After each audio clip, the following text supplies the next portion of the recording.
First thing Guntur గారు అని title పెట్టొద్దు. త్రివిక్రమ్ గారు మీ దగ్గర కథలు లేకపోతే నా దగ్గర తమిళ సినిమాలు ఏమన్నా ఉంటే ఆ తమిళ సినిమాల్ని తెలుగులో రీమేక్ చేసుకోండి. కానీ కొత్త కథలు అత్తారింటికి దారేది ఇలాంటి కథని మడిపోయిన దోసిన అడితిప్పి ఇడితిప్పి అదే జనం మీద వదిలి అర్ధరాత్రి 2 గంటలకు మా నిద్రను మటుకు కుర్చీ మడత పెట్టి చెడగొప్పకండి ప్లీజ్ అండి. ఏదో ఎక్స్పెక్ట్ చేసి వస్తాం, గురూజీ మాటలు అది ఇది ఉంటుందని. మహేష్ బాబు గారిని ఏం చేద్దాం అనుకున్నారో అర్థం కాల. ఆయన ఏం చేశారో విక్రమ్ గారు అనే ఫేవర్లో ఆయన వచ్చేసినట్టు ఉన్నాడు. సో నాకైతే సినిమా ఇంకోసారి పడుకోవాలని ఉంటాయి. అంటే బయట చల్లగా ఉంది, లోపల ఏసీ కూడా వేస్తున్నారు, అది చల్లగా ఉంది, వెళ్ళి హాయిగా పడుకోవచ్చు. సో పడుకోవడానికి వెళ్ళాలనుకుంటే గుంటూరు కారంకి వచ్చాయి.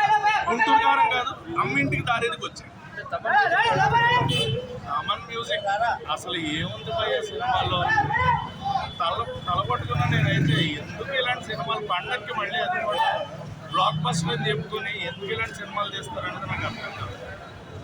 తీసేది నిజంగా కంటెంట్ ఉన్న సినిమాలు తీస్తే ఎంకరేజ్ చేస్తాం. లేని సినిమాలని మాడిపోయిన దోసనే చెప్పాను కదా ఇందాక, ఒకవైపు మాడిపోయిందని ఇంకోవైపు పెట్టారు, అది కూడా మాడిసి వచ్చింది. అంత మించి సరే ఈ మూవీలో మీకు ఏం నచ్చింది? మహేష్ బాబు గారే కనపడలేదు, మళ్ళీ కొత్తగానా కరెక్ట్. అది మటుగా తప్పను. ఆయన పాపం అదే చెప్తున్నా, డైరెక్టర్దే తప్పు నేను హీరో తప్పు పడ్డాను. ఆయన మాటల మాంత్రికుడు, మాటలు రాసుకోవచ్చు, ఆయన మాటలు ఎన్ని ఎంకరేజ్ చేస్తాం గురూజీ కాబట్టి. కానీ కథలు లేనప్పుడు ఉన్న కథల్ని అడుగు జనాలు అయితే పిచ్చోళ్ళం కాదు. అండ్ ఇదే బ్లాక్ బస్టర్ సినిమా మేము కొట్టేస్తాం, మేము పీకేస్తాం, ఖచ్చితంగా సంక్రాంతి మాదే అని చెప్తే మటుకు కష్టం. ఎందుకు ఎవరికి ఉపయోగం? 2 హీరోయిన్లు కాదు, 10 మంది హీరోయిన్లు పెట్టండి, ఎవరికి ఉపయోగం?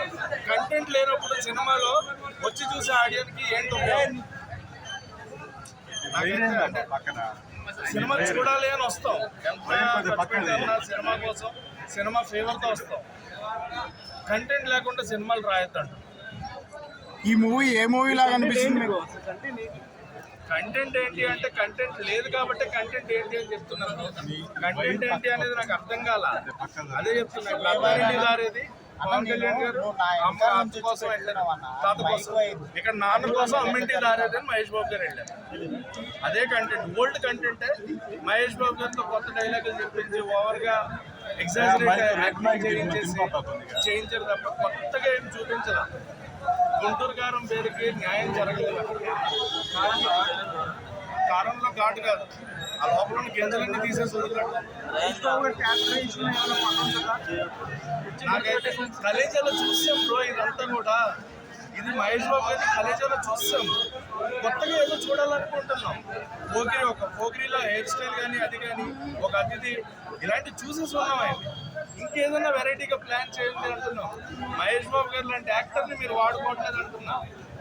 అలాంటి యాక్టర్ని పెట్టి అంత మంచి పవర్ఫుల్ టైటిల్ పెట్టి ఇందాక మీరు అన్నట్టు కానీ ఘాటు లేకుండా మా మీద వదిలేస్తే జనాలు ఏమైనా పిచ్చోళ్ళు రిపీట్ పెట్టే సాంగ్. మహేష్ బాబు గారు లాంటి యాక్టర్కి పెట్టాల్సిన సాంగ్ కాదు. ఒక మాట్లాడుతున్నా, పెట్టిన వాళ్ళు ఎవరన్నా కాదు, మహేష్ బాబు గారు లాంటి యాక్టర్కి పెట్టే సాంగ్ అది. ఆయన ఏ ఉద్దేశంలో చేశాను మహేష్ బాబు గారిని నేను తప్పు పట్టను. సినిమా మొత్తం మీద ఒక్క హై మూమెంట్ కూడా లేదు.